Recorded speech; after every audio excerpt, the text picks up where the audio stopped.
మా గోదరోళ్ళది daily routine చూద్దరు కానీ రండి. బ్రష్ చేయకుండా ఉండమంటే ఉంటామేమో కానీ పొద్దున్నే టీ ఇవ్వకపోతే ఉండలేమండి.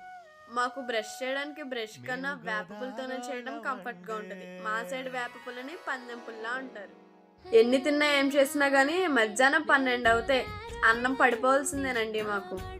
సాయంత్రం 4 అయ్యేటప్పటికి పునుకులోళ్ళ బండి దగ్గర అడ్ని చేయించుకుని రావాల్సిందేనండి. సాయంత్రం సలగాలకి పునుకులు తిన్నాక టీ పడాల్సిందేనండి. టీ మాకు మెడిసిన్ లెక్క, ఎన్నిసార్లు ఇచ్చినా వద్దని రోజుకి ఒకసారైనా మా ఊరు చివరన గోదర గట్టుకెళ్ళి కూర్చోకపోతే మా ప్రాణం అస్సలు ఒప్పదండి. సాయంత్రం 6 అయ్యేటప్పటికి మా బంధుమిత్రులందరికీ ఫోన్ చేసి పలకరించకపోతే కాళ్ళు చేతులు అస్సలు ఆడవండి. ఎవరైనా బాధల్లో ఉన్నారని తెలిస్తే వాళ్ళ ముక్కు మొహం తెలియవసరం లేదండి, మాకు ముందెళ్ళి పలకరించి వచ్చేస్తాం.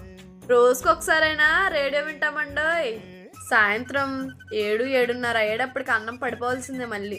ఆ ప్లేట్లో ఎన్ని రకాల కూరలు ఉన్నా కానీ పచ్చడి మాత్రం ఉండాల్సిందేనండి. చివరాకల్లో మా పెరుగన్నంలోకి అయితే అట్టుపండు అయినా ఉండాలి, లేకపోతే బెల్లం ముక్క అయినా ఉండాలండోయ్. లేకపోతే మాకు అస్సలు ముద్ద దిగదు.